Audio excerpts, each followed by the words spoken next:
Namaskar. So in this video, I'm going to try to provide you answers to all those basic questions जो तबलीगी जमात से जुड़े हुए हैं। पहला सवाल ये कि ये सोसाइटी इतने सारे कंट्रोवर्सी में क्यों फंसती है हमेशा, और दूसरा सवाल ये कि कौन फाउंडर थे सोसाइटी के, इस सोसाइटी का एजेंडा क्या है, कब बनी थी ये सोसाइटी और क्यों बनी थी, इसके बेसिक प्रिंसिपल्स, इसके कोर बिलीफ्स क्या हैं, और तीसरा सवाल ये कि ये मौलाना साद साहब कौन है और आजकल ये इतने कंट्रोवर्सीज में क्यों फंस रहे हैं, इसके पीछे रीज़न क्या है। तो सिंस हम एक वीडियो में इतने सारे क्वेश्चंस डील कर रहे हैं तो एक वीडियो तो इसके लिए पर्याप्त होगी नहीं। So you guys have to wait, and again it depends on the response this video gets. So if you guys bless us with your views and positive comments, then only I think to make a new video, I mean the second video of this series. तो मेरा नाम है Harsh and let's get started. तो ये society existence में आई थी 1926 से 27 के दौरान, और मौलाना मोहम्मद इलियास वो इस सोसाइटी के फाउंडर थे, and he was a religious teacher back in his time, एक धार्मिक शिक्षक थे वो। तो पहली बात यह कि सोसाइटी की ज़रूरत पड़ी क्यों। तो मोहम्मद इलियास जी का मानना था कि it is time to return to the basics of Islam. तो इस्लाम के जो बेसिक्स थे, जो कोर बिलीव्स थे, उन पर वापस जाने का वक्त हो चुका था, और इसीलिए ये सोसाइटी एक रिफॉर्म की तरह आई। According to him, moral values were declining and people were being ignorant towards tradition, culture, dressing and rituals of Islam. तो ये जो सोसाइटी थी, ये जो सोसाइटी है, ये एग्जिस्टेंस में आई थी एक रिफॉर्म की तरह, ताकि पुराने रीति पुराने रिवाजों को हम वापस से ला सकें, उन पे वापस जाया जा सके। और इस सोसाइटी का ऑब्जेक्टिव ये था कि लोग अपने डेली लाइफस्टाइल तक को चेंज करें। मतलब जैसी लाइफस्टाइल खुद प्रॉफिट मोहम्मद ने अपनाई थी, लोग भी उसी लाइफस्टाइल को फॉलो कर सकें और उसी लाइफस्टाइल पे वापस जा सकें। तो अभी रिसर्च के अकॉर्डिंग 1875 में हिंदू आर्य समाज, जो फिलहाल आर्य समाज के नाम से भी जानी जाती है, इस्टेब्लिश हुई थी।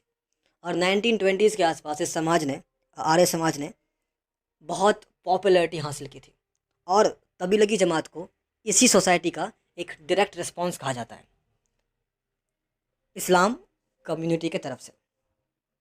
और आर्य समाज की तरह ही ये सोसाइटी भी अपने ही रिलीजन तक, अपने ही धर्म तक ही सीमित थी। मतलब जिस तरह से आर्य समाज बस हिंदुज़म तक सीमित थी, ये लोग भी इस्लाम कम्युनिटी तक ही सीमित थे।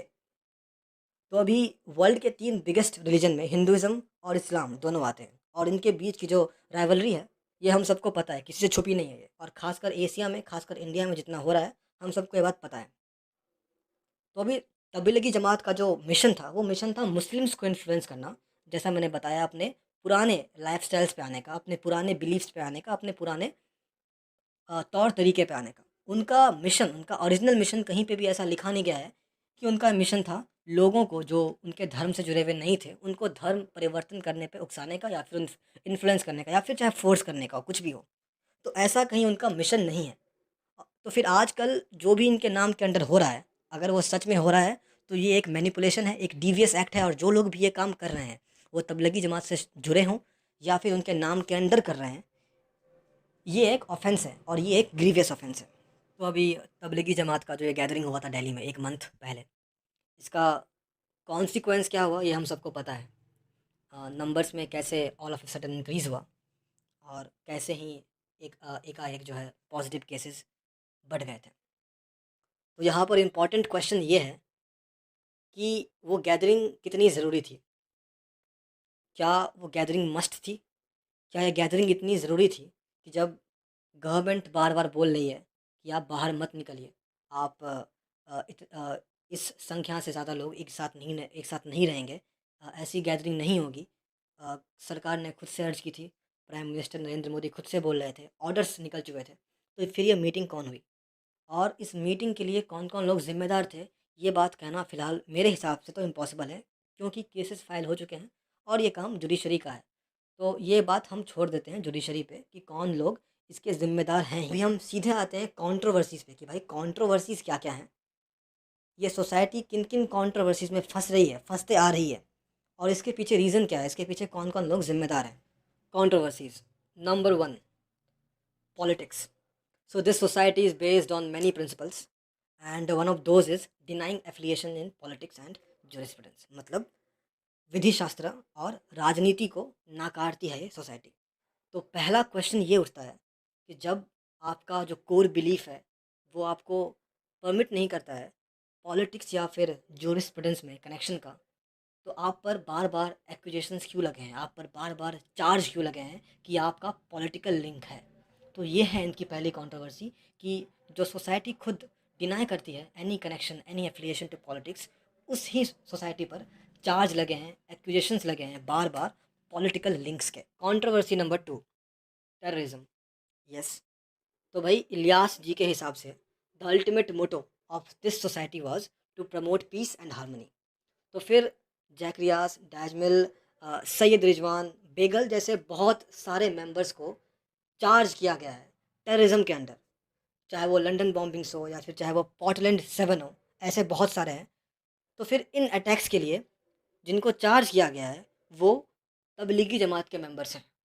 तो ये है दूसरा क्वेश्चन कि जो सोसाइटी फॉर्म हुई है इस्लाम कम्युनिटी के अंदर पीस हारमनी को प्रमोट करने के लिए, उसी सोसाइटी के मेंबर्स सबसे बड़े ग्रीवियस ऑफेंस के लिए क्यों चार्ज किए जा रहे हैं, टेररिज्म के लिए क्यों चार्ज किए जा रहे हैं। Controversy number 3, administration. तो बेसिकली ये है एक सिस्टमैटिक बॉडी, चाहे वो फिर इंडिया की बात हो या फिर इंडिया में इंडिया के हर स्टेट, डिस्ट्रिक्ट, टाउन किसी की भी बात हो, इनके रीजनल हेडक्वार्टर्स हैं और वो रीजनल हेडक्वार्टर्स सारे एक्शंस को सुपरवाइज करते हैं। तो क्वेश्चन ये है कि इतना सुपरवाइज करने के बाद भी इतने सारे कंट्रोवर्सीज हो क्यों रहे हैं। तो इफ़ यू आस्क मी, इस सोसाइटी की सबसे बड़ी प्रॉब्लम है लैक ऑफ सेंट्रल एडमिनिस्ट्रेशन। तो ये जो बेसिकली ये जो इनसफिशिएंट सेंट्रल कंट्रोल है ना, इसके कारण इतने सारे प्रॉब्लम्स हो रहे हैं। आप अपने सोसाइटी को कितना अच्छा भी मिशन दे दो, कितना अच्छा भी ऑब्जेक्टिव दे दो, अगर आप एक सेंट्रलाइज्ड कंट्रोल को आप सही तरीके से यूटिलाइज नहीं करते हो, सही तरीके से आप एक कंट्रोल निर्धारित नहीं करते हो, तो फिर आपकी जो भी ऑब्जेक्टिव है, आपकी जो भी मिशन है, वो किसी मायने में वो किसी मायने की नहीं है। Number 4, mission method. तो ये एक इम्पॉर्टेंट पहलू है जो बहुत लोग नहीं जानते। So by now you already know कि मेन गोल है मुस्लिम्स को इनकरेज करने का कि प्रॉफिट मोहम्मद को आइडलाइज करके उनकी तरह ही लाइफस्टाइल को एक्सेप्ट करना है। इन इसके लिए एक इन्फ्लुएंसिंग मेथड भी है, ऑफिशियल इन्फ्लुएंसिंग मेथड है। वो ये है कि तबलीगी जमात यूनिट्स को ऑर्गेनाइज करेगी। एक यूनिट में 10 से 20 लोग होंगे, 10 लोग के आसपास होंगे, और हर यूनिट हर विलेजेस में जाके, अगल बगल जो भी होंगे विलेज, वहाँ पे जाके वो अपने एजुकेशन को, अपने व्यूज़ को प्रीच करेंगे। एंड वो कोशिश करेंगे कि वो जितने भी मुस्लिम लोग हों उनको वो कन्विंस कर सके, उनको वो मोटिवेट कर सके अपने कोर बिलीव्स को लेके, मतलब प्रॉफिट मोहम्मद को लेके, उनके सारे लाइफ स्टाइल को लेके। तो ये जो नॉन पॉलिटिकल ग्लोबल सोसाइटी है, ये कहीं भी थाउजेंड्स की संख्या में फॉलोअर्स को उपस्थित होने के लिए कहती नहीं है, क्योंकि पॉलिटिकल इन्फ्लुएंस तो इनका काम ही नहीं है। इनके मिशन के हिसाब से बड़ी तादाद में लोग चाहिए ही नहीं, तो फिर इतनी बड़ी संख्या में दिल्ली में मीटिंग क्यों हुई, ये सवाल है। वो भी इस समय में जब पूरी दुनिया एक ग्लोबल क्राइसिस से लड़ रहा है। ये सोसाइटी तो बस मुस्लिम के state of ignorance towards the spiritual life को क्वेश्चन करता है। It motivates them to change their जाहिल state of modern world to spiritual outlook of life. जाहिल मतलब एंटाई इस्लामिक। तो जहाँ तक इस पॉइंट की बात है, मेरे ओपिनियन में कोर बिलीफ और मिशन में डिसएग्रीमेंट हो सकती है, लेकिन ये कहीं भी गलत नहीं है। उनके पास पूरा राइट है पॉजिटिवली इन्फ्लुएंस करना इस्लामिक कम्युनिटी को। और ये सोसाइटी अगर खुद अपने कोर बिलीव्स को फॉलो करे तो I do not think so कि प्रॉब्लम की कोई गुंजाइश है। What I believe is Hinduism and Islam both are capable enough to coexist in this world, but manipulation of certain things on both the side is the problem. Moral values, religious awareness, principles of Islam, principles of Hinduism, ये problem नहीं है। Problem है misuse and bad influence under the name of Tablighi Jamaat. एक ऐसी society जिसका establishment हुआ था piece को प्रमोट करने के लिए, जिस तरह से आर्य समाज का हुआ था। And it is disheartening, it is unfortunate, it is sad that it has not been upheld।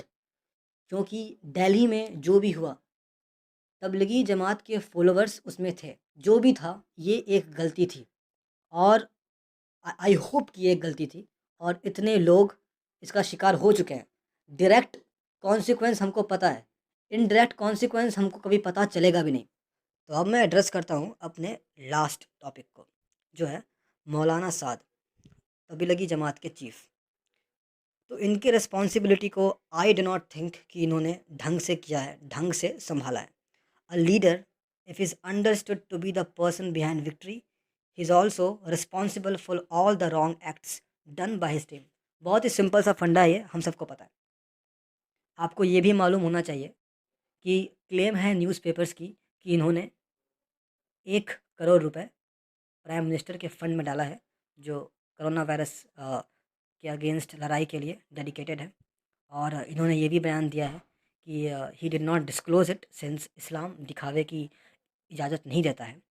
At the same time सवाल ये भी है कि जब वो खुद क्वारंटाइन का पालन कर रहे थे और दिल्ली में क्वारंटाइंड थे, तो फिर इतने तादाद में मीटिंग क्यों हुई? जब चीफ खुद क्वारंटाइन को फॉलो कर रहे हैं, तो फॉलोअर्स क्यों इस तरह से मीटिंग कर रहे हैं? और जब वो खुद से बोलते हैं इंटरव्यू में कि इतने बड़े तादाद में मीटिंग की ज़रूरत ही नहीं है, तो फिर why is it not being followed? उन्होंने प्लाज्मा डोनेट करने को कहा था, और तबलीगी जमात से जुड़े हुए बहुत सारे मुसलमानों ने किया प्लाज्मा डोनेट। बट हमें यह भी पता है कि तबलीगी जमात के कुछ लोगों ने किस तरह का व्यवहार किया था पुलिस के साथ। But at the same time media और पुलिस के अकॉर्डिंग ऐसा एक्यूजेशन भी है कि ही ऑर्गेनाइज्ड द गैदरिंग इन दिल्ली, और उनके अगेंस्ट एक मनी लॉन्ड्रिंग का भी केस फाइल हुआ है। तो फाइनल बात यह है कि corona virus does not see what religion you follow, and it is unfortunate कि in this time of struggle हम इंडियंस अपने ही रिलीजन की लड़ाई में बिजी हैं। हम सुनेंगे वही जो हमें सुनना है, और चाहे कोई न्यूज़, कोई थियोरी लॉजिक बनाए या ना बनाए, जो हमें पता है वही सच है। नॉर्थ वेस्ट दिल्ली में महबूब अली को बेदर्दी से पीटा गया क्योंकि वो मुसलमान है, और अपेरेंटली मुसलमान ही कोरोना फैलाते हैं। पुलिस केस फाइल किया तो गांव के हिंदू मार डालेंगे, नहीं किया तो वो झूठे हैं भाई। सी अली बस एक एग्जाम्पल है, और अगर आप कोरोना वायरस को पिक्चर से हटा दें तो हिंदू कम्युनिटी और मुस्लिम कम्युनिटी दोनों भुगत रहे हैं। People from both the sides are being killed, are being tortured, और ये चलता आ रहा है फ्रॉम लास्ट डेकेड्स, ये चलता आ रहा है। मॉस्क में अटैक, टेम्पल में अटैक, ये सब आम बातें हो गई, और ये सब बातें हमको पता है, ये सब बातें हम सबको पता है, बिकॉज़ कुछ सेक्शन जो हैं उनके कारण ऐसा हो रहा है। ऐसे कंट्री में that is so called secular, secular मतलब धर्म निरपेक्ष। अभी सबसे main part, the fourth pillar of Indian democracy, media. अगर मीडिया थोड़े सेंसिबिलिटी के साथ इस टॉपिक पे आती, इस टॉपिक को प्रेजेंट करती, तो आज इतनी बड़ी प्रॉब्लम नहीं होती कि एक ऐसा मैटर जो कुछ हज़ार लोगों के जमा होने से इतना बड़ा हो गया है, उस मैटर को अगर थोड़ी सी मैच्योरिटी के साथ पेश किया गया होता है, तो आज ये एक रिलीजियस इशू ना बन गया होता ऐसे ग्लोबल क्राइसिस के समय पे। और वो लोग जो तबलीगी जमात के वहाँ पर इकट्ठा होने को भी सपोर्ट कर रहे हैं, ये भी एक इलॉजिकल स्टेटमेंट है। प्रॉब्लम तबलीगी जमात के कोर व्यूज़ को लेके, या फिर कोर बिलीव्स को लेके, या फिर ऑब्जेक्टिव या मिशन को लेके नहीं है। प्रॉब्लम है उस इलॉजिकल गैदरिंग की जो लोगों ने की है, और मीडिया के इमेच्योर तरीके से उसको प्रेजेंट करने की। यहाँ पर प्रॉब्लम है, और इसको हम ही बढ़ावा दे रहे हैं। इस लौकिकता का खंडन हम खुद कर रहे हैं। We have been divided and we are solely responsible. See, sitting at home and tweeting is obviously easy. What I'm doing right now is again very easy. This baseless hatred has to be stopped. And logical view in terms of any news that breaks out is essential. तो बात sir बहुत ही simple है। मैंने भी ये video बनाई है, मुझे भी पता है कि कितने लोग सुनेंगे, कितने लोग अमल करेंगे, लेकिन कहना था। और लास्टली मैं ये कहना चाहूँगा कि हम भी कोई एक्सपीरियंस यूट्यूबर्स नहीं है। मेरे फ्रेंड ने ये चैनल स्टार्ट किया है, और मैं भी कोशिश कर रहा हूँ कि अपने क्वारंटाइन को अच्छे तरीके से यूटिलाइज़ कर सकूँ। और या we are just trying, we have no experience, so I do not know how this video is going to turn out. So अगर आपको लगता है कि हाँ ये वीडियो सही है और थोड़े बहुत इम्प्रूवमेंट की गुंजाइश है, तो यू लेट अस नो अपने कमेंट्स के साथ। और if you get positive response, तो we'll keep on making videos. और इस टॉपिक पे भी सिंस हमने इस टॉपिक का भी मैंने बस एक बेसिक अप्रोच था मेरा। इस टॉपिक में भी बहुत कुछ है लोगों को जानने के लिए, बहुत रिसर्च की ज़रूरत है। तो if we get a positive response regarding this topic in our channel, हम लोग बिल्कुल अप्रोच करेंगे। या सो थैंक यू।